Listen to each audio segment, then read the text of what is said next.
Hello and welcome to everyone once again to our channel. Now today we have a question answer discussion section regarding organic chemistry portion from NEET 2021 exam. तो यहाँ पे हम लोग NEET 2021 exam से कुछ organic question लेके इसको discuss करने वाले हैं. Now the most important point is I can't cover the whole organic chemistry portion in one lecture because the video becomes so much lengthy. तो इसलिए हम लोगों ने क्या किया, we take 4 or 5 questions at each time and we make these videos, and this is the lecture number 1 in which we are going to discuss these 4 organic chemistry questions, and the later part, that is in the lecture number 2, we will cover them rest. So please continue to watch this video and also subscribe to my channel, and if it's helpful to you, please hit the like button. So let's continue with the video. Hello and welcome to everyone to our question answer discussion section. So here we have a question that is taken from NEET 2021 exam, and the question dictates, what is the UPAC name of the organic compound formed in the following chemical reaction? ये जो question है, ये question NEET 2021 में आया था, जहां पे यहाँ पे हम लोगों को एक रिएक्शन दिया गया है that we have acetone that is reacting with C2H5 MgBr dry ether, and दो नंबर पे यहाँ पे H2H plus है. We have to find out the product. Now if you write down the reaction, which is something looking like CH3 C double bond O CH3, this is something called acetone. Now with respect to this acetone, we have a reagent that we are going to have CH3 CH2 MgBr. Very clear. और उसके साथ है dry ether. अभी इस तरीके का जो questions होता है, for this kind of question you have to deal this kind of question in terms of some very basic nucleophilic addition reaction. मैं यहाँ पे बात करता हूँ थोड़ा न्यूक्लियोफिलिक एडिशन रिएक्शन को लेके. First if we have a ketone, suppose C double bond O R and we have a Grignard, that is something called RMgX. Here R is something represent alkyl group, जहां पे यहाँ पे देख रहे हो ये R यहाँ पे इथाइल लिखा हुआ है. Magnesium is something represent on metal, and X is something represent on halogen, which is something Br. So practically we have RMgX. You may say this is something called Grignard reagent.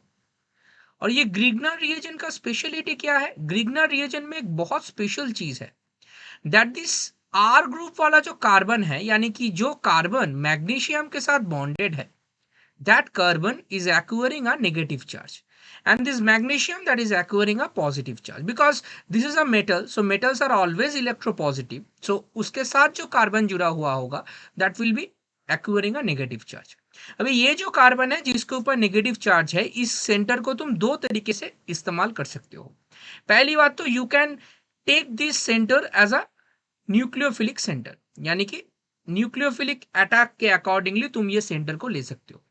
और दूसरा point जो है, अगर तुम्हारे पास कोई acidic hydrogen है, मान लो कोई सबस्ट्रेट के साथ तुम इसका रिएक्शन कर रहे हो जिसमें कोई एसिडिक हाइड्रोजन है, तो ये कार्बन को तुम एज अ बेस ले सकते हो. So practically here we are going to take the first character of this element, that is called nucleophilic character. That this delta minus will attack this delta positive carbon, because यहाँ पे जो CO bond है that is ये polar है, जिसके accordingly delta plus delta minus है, और ये R डेल्टा माइनस है, ये कार्बन को अटैक कराएगा, और यहाँ पे जो पाई बॉन्ड है दैट विल क्लीव. इसके अकॉर्डिंगली यहाँ पे क्या होगा, यहाँ पे ये जो O है इसके साथ जो OMgX ये वाला जो पार्ट है ये अटैच्ड होगा, और R के C के साथ यहाँ पे R अटैच्ड होगा, and you have several towards that present in the molecule जो पहले था.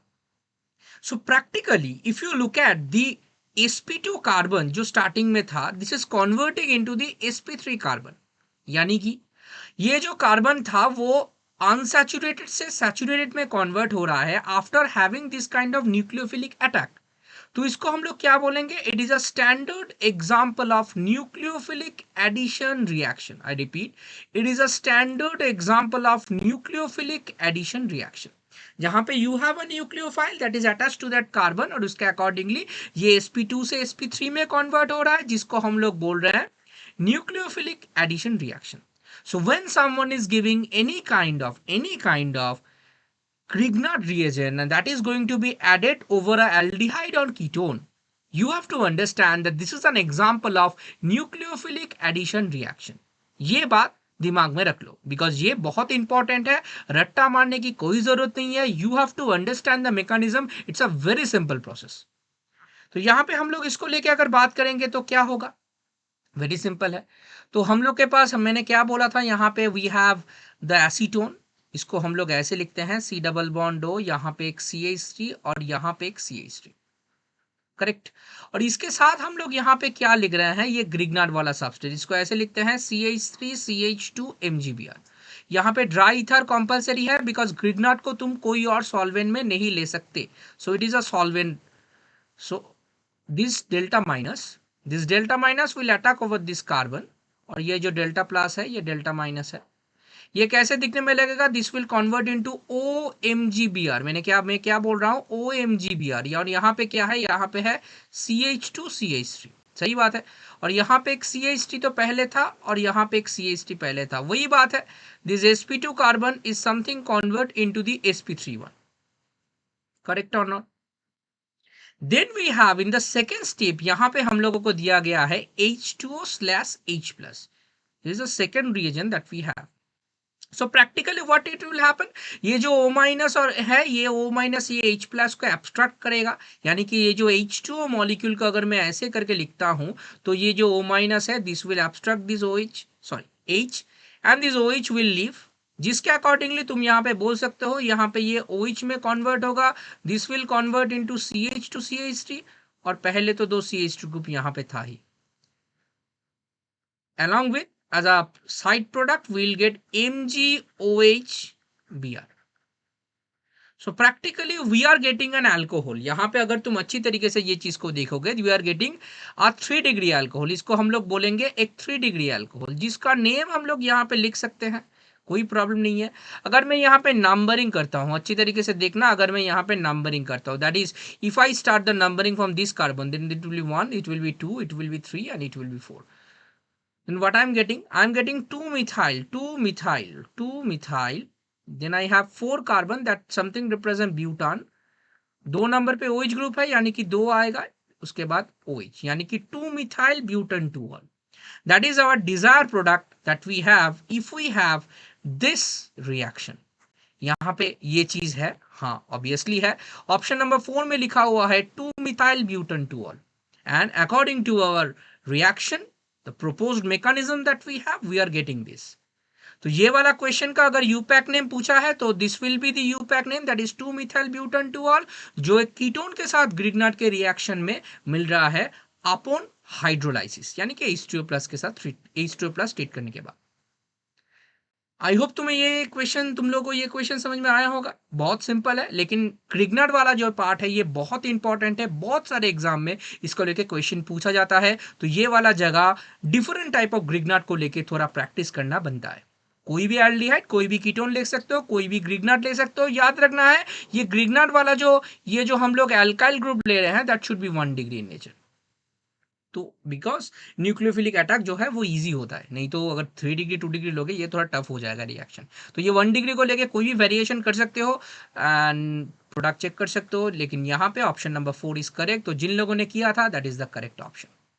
ओके, तो दूसरा क्वेश्चन क्या है? दूसरा क्वेश्चन यहाँ पे ये है कि the major product formed in dehydrohallucination reaction of 2-bromopentane is pentuine. यानी कि 2-bromopentane का अगर हम लोग डिहाइड्रोहेलोजिनेशन करेंगे तो मेजर प्रोडक्ट में मिलेगा हम लोगों को पेंटुइन. यहाँ पे पूछा गया है ये जो प्रोडक्ट यानी कि जो पेंटुइन फॉर्म कर रहा है, विच रूल के अकॉर्डिंगली ये चीज बेस्ड है. यानी कि we have Setzev, we have Hunz, we have Hoffman, and we have Huckelstoss. There are 4 rules with respect to we have to identify that which rule will be assigned here to get the measure product of pentuine from these 2-bromopentane by having a process called dehydrohallucination. तो पहले हम लोग देखते हैं कि 2-bromopentane जो है, pentane जो है, उसको ड्रॉ कैसे किया जाता है. तो प्रैक्टिकली यहाँ पे हम लोग 5 कार्बन डालते हैं ऐसे करके, ठीक है ना. उसके बाद ये दोनों को तो मैं हम लोग CH3 करते हैं टर्मिनल दोनों को। 2 नंबर पे ब्रोमीन है, तो नंबरिंग अगर हम लोग लेफ्ट टू राइट करेंगे तो यहाँ पे ब्रोमीन आएगा, then we have this, here you will get a CH2, here you also get a CH2, so practically it will be looking like this. तो वैलेंसी सेटिस्फाई के अकॉर्डिंगली, जिसको हम लोग बोलेंगे 2 ब्रोमोपेंटेन।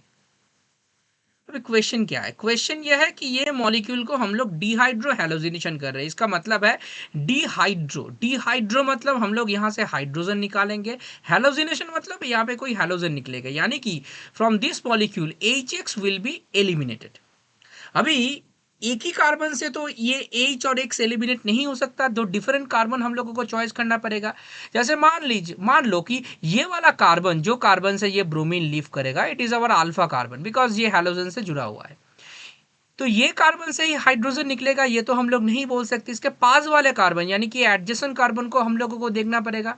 एडजेसेंट कार्बन कौन सा वाला है, यहाँ पे एक बीटा है और यहाँ पे एक बीटा है, यानी कि 2 बीटा कार्बन है हम लोगों के पास।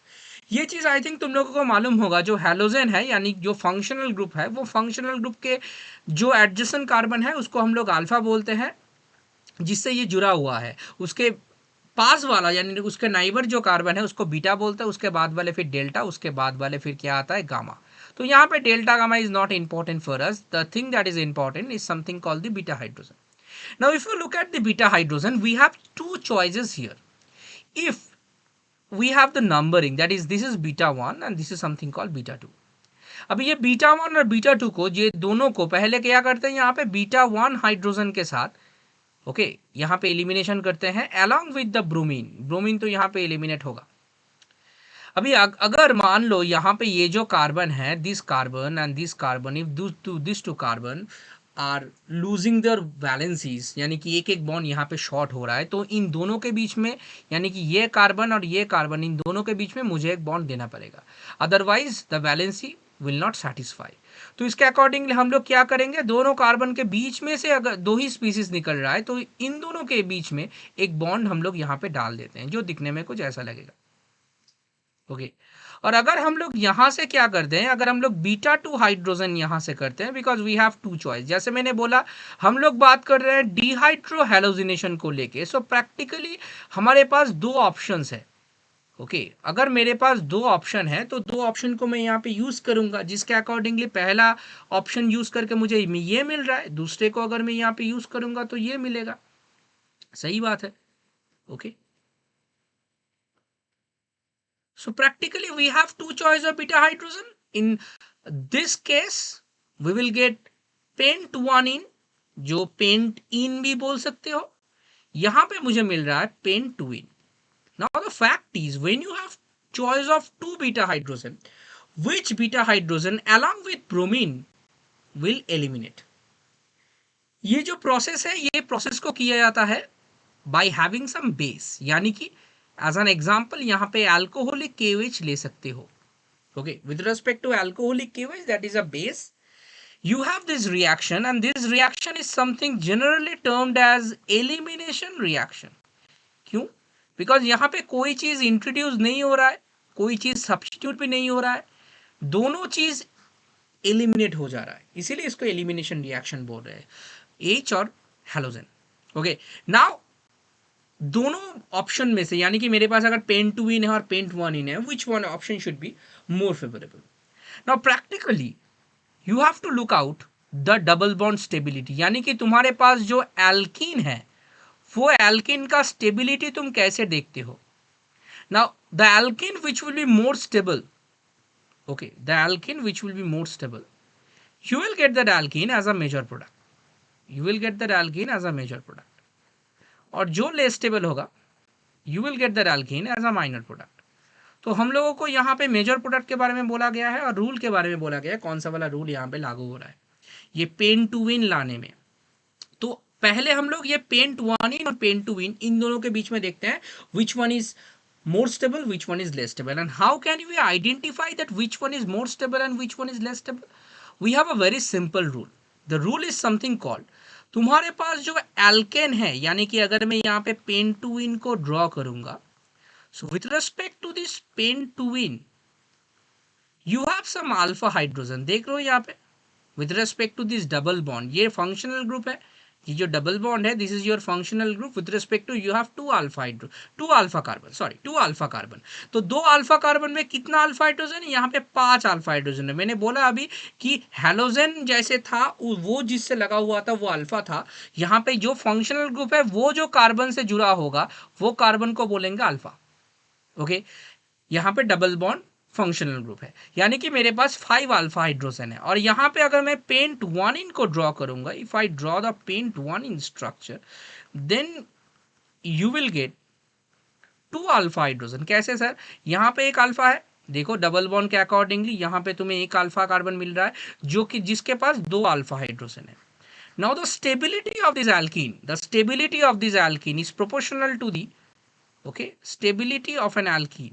It is a very important statement. Please note that is proportional to the number of hyperconjugable hydrogen. Number of hyperconjugable hydrogen. Specifically, you may say it is proportional to the number of alpha hydrogen. यानी कि alpha hydrogen जितना ज्यादा होगा with respect to that carbon carbon double bond, that bond will be more stable, that alkene will be more stable. इसको बोलते हैं majeure, यानी ये होगा मोर सब्स्टिट्यूट एल्कीन और ये होगा लेस सब्स्टिट्यूट एल्कीन। और अकॉर्डिंग टू सेडजेफ रूल, जो रूल हम लोग ये चीज को बात कर रहे हैं वो ये है कि जिसमें ज्यादा अल्फा हाइड्रोजन है that should be termed as more substituted, जिसमें कम है that should be termed as less substituted alkene. और ये मोर सब्स्टिट्यूट वाला जो एल्कीन है यही है हम लोगों का मेजर प्रोडक्ट, और जो लेस सब्स्टिट्यूट वाला एल्कीन है ये है हम लोग का माइनर प्रोडक्ट। और ये कौन सा वाला रूल से आ रहा है? This is something described in terms of these are very famous rule called the Setzeff rule, because Setzeff rule, one of those rule which dictates that if you have an alkene, if you have the comparison of two alkene, the more substituted alkene, that this one जिसमें ज़्यादा alpha hydrogen है, that will be more stable. Reason, it has more number of hyperconjugable hydrogen, that is it more stable, more number of hyperconjugable structure, जिसके accordingly हम लोग बोलेंगे जो pent two win था, जो हम लोगों ने पहले ड्रॉ किया था, जो pent two ene, this should be our major product and below 1 this should be our minor product. Okay, so यहाँ पे अगर मोर सब्स्टिट्यूट एल्कीन है वो अगर मेजर प्रोडक्ट आ रहा है, ये जो रूल से बोला जा रहा है वो रूल का नाम है सेटजेफ रूल। उल्टा भी होता है कभी कभी ये जो लेस सब्स्टिट्यूट एल्कीन है इसको मेजर प्रोडक्ट की तरह देखा जाता है कुछ कंडीशन के अकॉर्डिंगली, वो रूल को बोलते हैं हम लोग हॉफमैन रूल। ये बाकी दोनों जो रूल है ये यहाँ पे काम में नहीं लगता है, दोनों रूल यहाँ पे काम में लगता है सेटजेफ और हॉफमैन, जिसमें से ये वाला क्वेश्चन का आंसर होगा सेटजेफ रूल। बिकॉज हॉफमैन काम में लगता है जब लेस सब्स्टिट्यूटेड एल्कीन यानी कि जो माइनर वाला है ये मेजर होता है, कुछ कंडीशन के अकॉर्डिंगली होता है, लेकिन in most of the cases सेटजेफ rule is applied over this kind of elimination reaction. Remember, over this kind of elimination reaction. So I hope you understand the question. Okay, अच्छा, यहाँ पे और एक problem हम लोगों के पास है जो कि नीट 2021 से हम लोगों ने लिया है, जिसका नाम कुछ ऑर्गेनिक केमिस्ट्री से आता है। ओके, इसका रिलेशन कुछ ऑर्गेनिक केमिस्ट्री से आता है। यहाँ पे क्वेश्चन को लेके पहले बात करते हैं। क्वेश्चन क्या है यहाँ पे?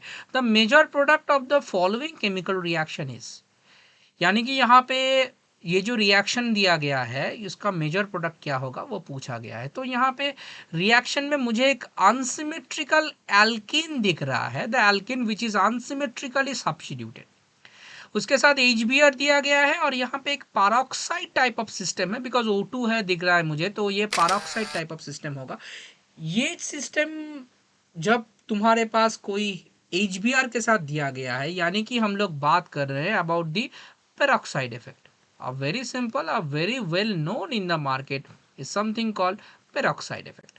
पेरोक्साइड इफेक्ट बहुत लोग इसको बोलते हैं anti Markovnikov effect, because when you have an alkene, okay, और एल्किन के साथ क्या दिया गया है सर? एल्किन के साथ HBr दिया गया है। तो एल्किन के साथ जब HBr दिया जा रहा है और इन प्रेजेंस ऑफ पेरोक्साइड दिया जा रहा है, so this will B not Markovnikov, this will B anti Markovnikov. In most of the cases, if you have an alkene, the primary thing that occur is something called the addition reaction. यानी कि अगर मेरे पास ये दो carbon double bond carbon है और दो यहाँ पे सबस्ट्रेट है, तो यहाँ पे क्या होगा, अगर मैं यहाँ पे हाइड्रोजन डालता हूँ तो this two hydrogen will be added over this part. यानी कि यहाँ पे ये जो हाइड्रोजन है ये यहाँ पे आएगा, एक ये यहाँ पे आएगा। इसको हम लोग बोलते हैं addition reaction, because no one is substituted, no one is eliminated, two species just add over this compound, जो कि जो पाई बॉन्ड था वो पाई बॉन्ड क्लीव होकर सिग्मा बॉन्ड में कन्वर्ट हो गया। Okay, it convert into the sigma bonds. Now if you look at this unsymmetrical alkene, मैं अनसिमेट्रिकल क्यों बात कर रहा हूं? अगर यहाँ पे तुम ये कार्बन डबल बॉन्ड कार्बन को यहाँ पे लिखोगे और यहाँ पे ये कॉम्पाउंड को ऐसे करके लिखोगे, तभी तुम्हें पता चल जाएगा this is an unsymmetrical alkene. Okay, I take this alkene and it is in an elaborate way you can write this structure, you can draw this structure. So practically if you look at this alkene, here it is an unsymmetrical alkene. Why? Because the number of hydrogen, it is not same in both two carbon. यहाँ पे देखो दो hydrogen है, यहाँ पे एक hydrogen है और एक कार्बन है, यानी कि ये जो कार्बन है, ये दोनों कार्बन अनसिमेट्रिकली सब्स्टिट्यूटेड है। अभी यहाँ पे तुम्हें दिया गया है HBr, that is something called hydrogen bromide, and you have a very famous species which is something called PHCO whole twice O2। यहाँ पे क्वेश्चन मार्क, यानी कि जो मेजर प्रोडक्ट है वो हम लोगों को लिखना है। Got it? तो कैसे होगा सर? ये जो O2, ये वाला जो स्पीसीज है जिसको बोलते हैं बेंजोइल पेरोक्साइड, बेंजोइल पेरोक्साइड, ये जो स्पीसीज है, ये स्पीसीज बहुत फेमस है इन terms of its peroxide effect, क्योंकि ये जो O बॉन्ड है, this O bond is very unstable and they will cleave in a manner called radical pathway.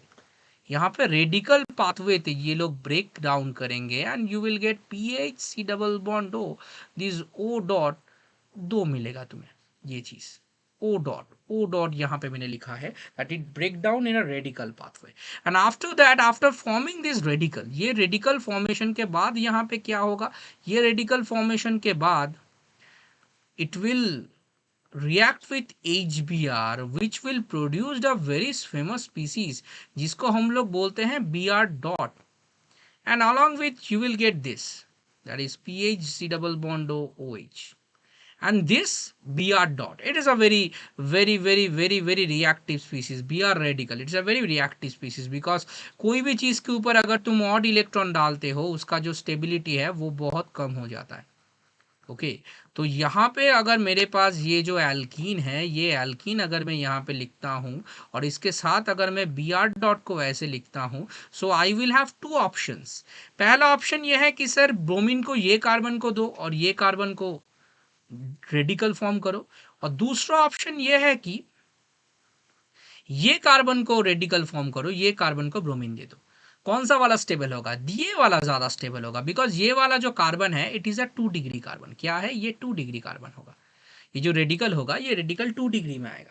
Okay, 2 degree radical form करेगा। अगर 2 डिग्री रेडिकल फॉर्म करेगा तो वो ज्यादा स्टेबल होगा। यानी कि मैं बात कर रहा हूँ इसको लेके, यहाँ पे मैं इथाइल ग्रुप दे देता हूँ, यानी कॉल CH2CH3। यहाँ पे तो एक हाइड्रोजन था, यहाँ पे एक CH2, यहाँ पे एक Br, ये था हम लोगों का बात।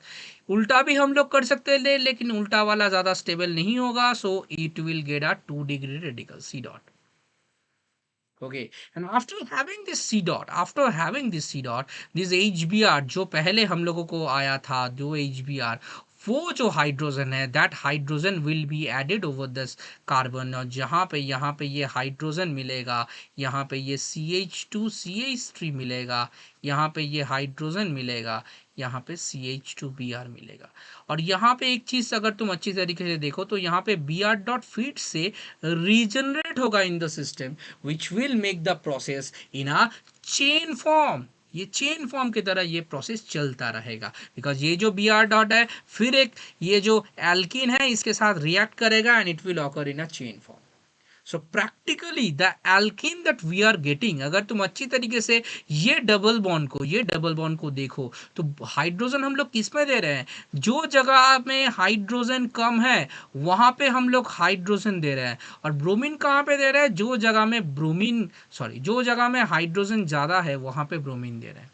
ये कुछ उल्टा लग रहा है ना, उल्टा लग रहा है बिकॉज जहाँ पे ज़्यादा हाइड्रोजन है वहाँ पे ज़्यादा हाइड्रोजन देना चाहिए, लेकिन हम लोग यहाँ पे उल्टा कर रहे हैं, जहाँ पे ज़्यादा हाइड्रोजन है वहाँ पे ब्रोमीन दे रहे हैं और जहाँ पे कम हाइड्रोजन है वहाँ पे हाइड्रोजन दे रहे हैं।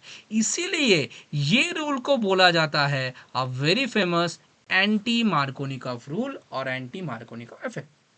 बिकॉज एंटी मार्कोनिकॉव से पूरा उल्टा है, यानी कि जो कार्बन कार्बन डबल बॉन्ड को तुम हाइड्रोजन दोगे उसमें कम हाइड्रोजन होगा और जिसमें तुम हाइड्रोजन ज़्यादा है उसमें तुम ब्रोमीन दोगे।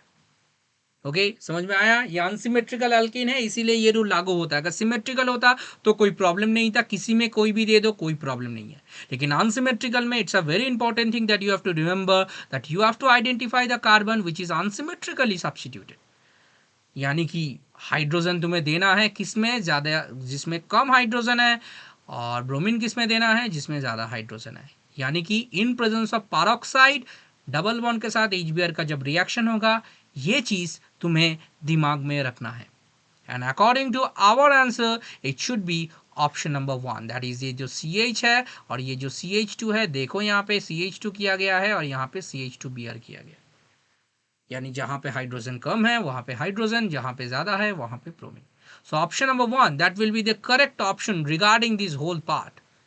Okay, I hope you understand the question and along with this answer about this peroxide effect, shortcut याद रख सकते हो या मैकेनिज्म करके भी देख सकते हो जो मैंने यहाँ पे डिक्टेट किया है। ओके तो यहाँ पे दूसरा क्वेश्चन हम लोगों का क्या है, और एक क्वेश्चन है हम लोग का यहाँ पे, तो ये क्या है, यहाँ पे पूछा गया है the dihedral angle of least stable conformer of ethane is, यानी कि इथेन में जो लीस्ट स्टेबल कॉन्फॉर्मर है उसका डाइहेड्रल एंगल क्या है पूछा गया है। ये भी नीट 2021 का क्वेश्चन है।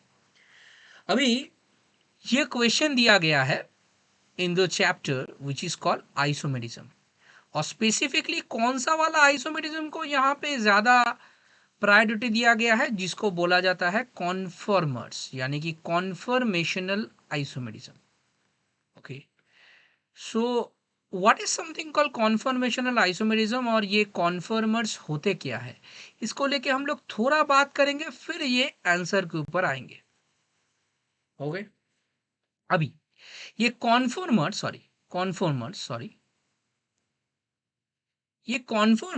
जो है इन लोगों को हम लोग कैसे डिस्क्राइब करते हैं, ये डिस्क्राइब करने के लिए हम लोगों को एक प्रोजेक्शन का थोड़ा यूज करना पड़ेगा। वो प्रोजेक्शन का नाम है Newman projection. To understand what is something called conformers we have to take a projection which is something called a Newman projection. Okay तो न्यूमैन प्रोजेक्शन में ये जो इथेन मॉलिक्यूल है ये मॉलिक्यूल को हम लोग ड्रॉ करेंगे। पहले कैसे ड्रॉ करेंगे सर, पहले इथेन मॉलिक्यूल को ऐसे करके लिखते हैं CH3 बॉन्ड CH3।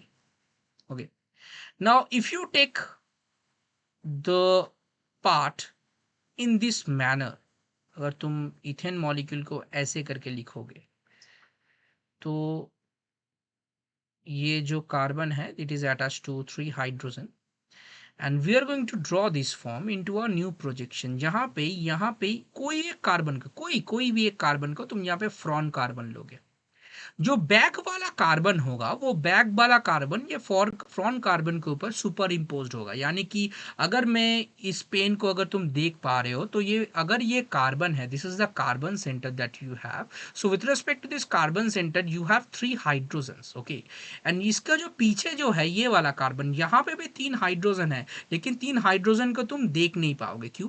बिकॉज ये 3 हाइड्रोजन को नहीं, ये कार्बन को तुम देख नहीं पाओगे क्योंकि ये कार्बन से पूरा सुपर इम्पोज्ड हो जा रहा है। यानी कि अगर हम लोग यहाँ पे एक फ्रॉन कार्बन देखते हैं और फ्रॉन कार्बन में 3 हाइड्रोजन हम लोग यहाँ पे ड्रॉ करते हैं, तो बैक कार्बन जो है यानी कि ये वाला अगर हम लोग पकड़ते हैं एज अ बैक कार्बन जो कि सुपर इम्पोज्ड हो गया है। मैं फिर से बता रहा हूँ, यहाँ पे 3 हाइड्रोजन है जो तुम्हें दिखाई दे रहा है, पीछे वाला जो है कुछ हिस्से तुम्हें हाइड्रोजन का यहाँ पे दिखाई देगा बिकॉज ये बाहर निकला हुआ है, लेकिन ये जो कार्बन है वो कार्बन ये कार्बन से पूरा सुपर इम्पोज कर जा रहा है, यानी कि तुम इसको देख नहीं पाओगे।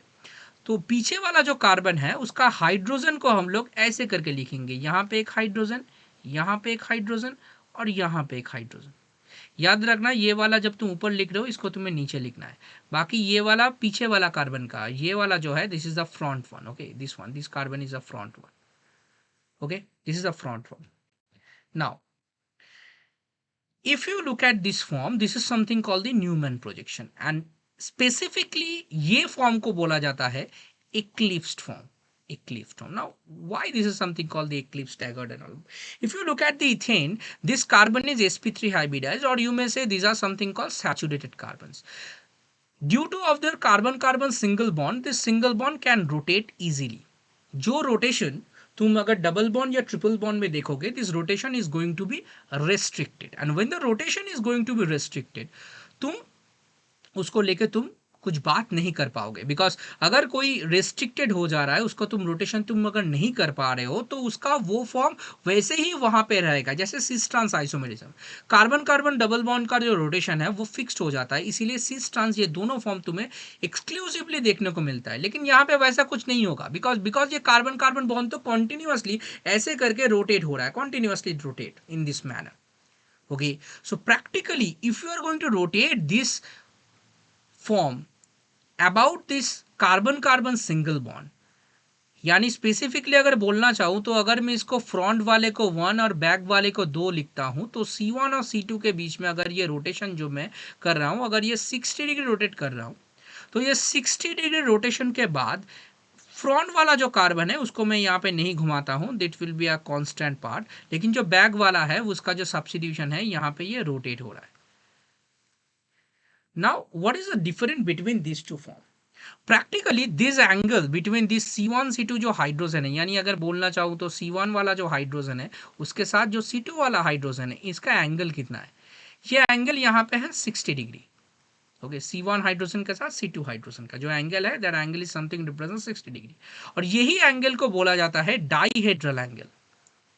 Okay, the value of dihedral angle is something represent that how much this C1 hydrogen C2 hydrogen are align to each other, यानी कि यहाँ पे अगर ये डाइहेड्रल एंगल के बारे में बोलूँ, these two hydrogens are parallel to each other, and as they are parallel to each other, the value of dihedral angle is 0 degree. अभी क्वेश्चन जो आएगा, ये कॉन्फॉर्मर्स को डिफरेंशिएट कैसे किया जाता है? ये जो फॉर्म है इसका कॉन्फॉर्मेशन अलग है इन दोनों का किसी पे डाइहेड्रल एंगल 60 है, किसी पे 0 डिग्री है। जो 60 वाला है इसको बोलते हैं हम लोग स्टैगर्ड फॉर्म। क्या बोलते हैं इसको? Staggered. Okay, staggered form. Okay, now if you look at this staggered form, eclipsed और स्टैगर्ड के बीच में एक डिफरेंस है, जिसके अकॉर्डिंगली ये दोनों डिफरेंट फॉर्म रिप्रेजेंट कर रहे हैं। क्या डिफरेंस है? They are energetically different, energetically they are different in nature. अभी एनर्जेटिकली डिफरेंट ये चीज कैसे आ रहा है? सॉरी, ये वाला हिस्सा जो है ये कैमरा से आई थिंक ढक गया है, सॉरी फॉर दैट। मैं फिर से यहाँ पे बताता हूँ, ये एंगल 60 डिग्री है, ये डाइहेड्रल एंगल जिसको बोला जाता है, इसको स्टैगर्ड फॉर्म बोलते हैं, और ऊपर वाला जो था that is called the eclipse, जिसमें एंगल 0 डिग्री है। Okay, so energetically they are different, and when they are energetically different, you may say these are something represent two different forms। एक ही स्ट्रक्चर का दो डिफरेंट फॉर्म जो conformation के accordingly difference है, conformation के accordingly, इसीलिए इन दोनों को बोला जाएगा एक्लिप्स्ड और स्टैगर्ड, ये दोनों को बोला जाएगा these are something called the conformational isomer of ethane, यानी कि तुम बोल सकते हो these are something called the conformers, okay, of ethane, इसको तुम ऐसे बोल सकते हो। Okay, because energetically they are different. And how they are energetically different? यहाँ पे एनर्जेटिकली डिफरेंट आ कैसे रहा है? If you look at this eclipsed form, in this eclipsed form, this CH जो ये C1 का जो CH बॉन्ड है और C2 का जो CH बॉन्ड है, इन दोनों में जो सिग्मा इलेक्ट्रॉन है, this sigma electron are very close to each other because they are parallel to each other. यानी कि यहाँ पे जो होगा, ये C1 का जो CH सिग्मा बॉन्ड है उसके साथ C2 का जो CH सिग्मा बॉन्ड है, there will be some repulsion, that is electron density के बीच में we will get some repulsions. Okay, we will get some repulsions, and when we get some this kind of repulsion, you can easily understand that as the value of repulsion will increase, ये जो energy है वो ज्यादा हो जाएगा, because they become unstable। क्या हो जाएगा, दे बिकम अनस्टेबल। लेकिन अगर हम लोग बात करते हैं अबाउट द स्टैगर्ड फॉर्म, अगर हम लोग ये स्टैगर्ड फॉर्म को लेकर बात करते हैं, तो in the staggered form what we have, in the staggered form we have the dihedral angle value of 60 degree, यानी कि ये जो CH सिग्मा है और ये जो C2 सिग्मा है, इन दोनों में जो एंगल है वो है 60 डिग्री, थोड़ा ज़्यादा है, यानी कि एक और से थोड़ा दूर है। यहाँ पे अलाइन था, इसीलिए ये जो रिपल्शन है ज़्यादा था, ये जब ऐसे हो जा रहा है तो ये रिपल्शन क्या हो जा रहा है, कम हो जा रहा है, यानी कि there will be certain angle which reduce their repulsion, यानी कि ये एनर्जेटिकली क्या है, ज़्यादा स्टेबल है। तो अगर किसी ने मुझसे पूछा कि between this eclipsed and staggered which form is energetically more favourable, मैं ज़रूर बोलूँगा staggered form energetically more favourable, यानी कि इसका एनर्जी जो है वो कम है। या बोल सकते हो staggered form is more stable, the staggered conformer or the staggered form is more stable than the eclipse form. Okay, and that's why for the ethane we will get staggered and eclipse, these two conformers, and between these two conformers staggered is more stable and they have an angle of 60 degree. So this least stable, oh sorry, the least stable one, sorry for that, the least stable one, that is eclipse is the least stable one, staggered is more stable, so the angle is 0 degree, not 60 degree, the angle is 0 degree, which represent by this form, that is the eclipse form. Okay, so the correct option is option number 4, 0 degree least stable, more stable होगा तो 60 degree होता। तो ये चीज दिमाग में रखना है, this is a very important question in your syllabus, they have only ethane, so you don't have to worry about other part, you have to only worry about the ethane conformers। यहाँ पे eclipse staggered ये दोनों version मिलेगा, जो staggered form is more stable than the eclipse form because of this CH bond electron density repulsion. Okay, I hope you understand the question. The correct option is 4. So thank you.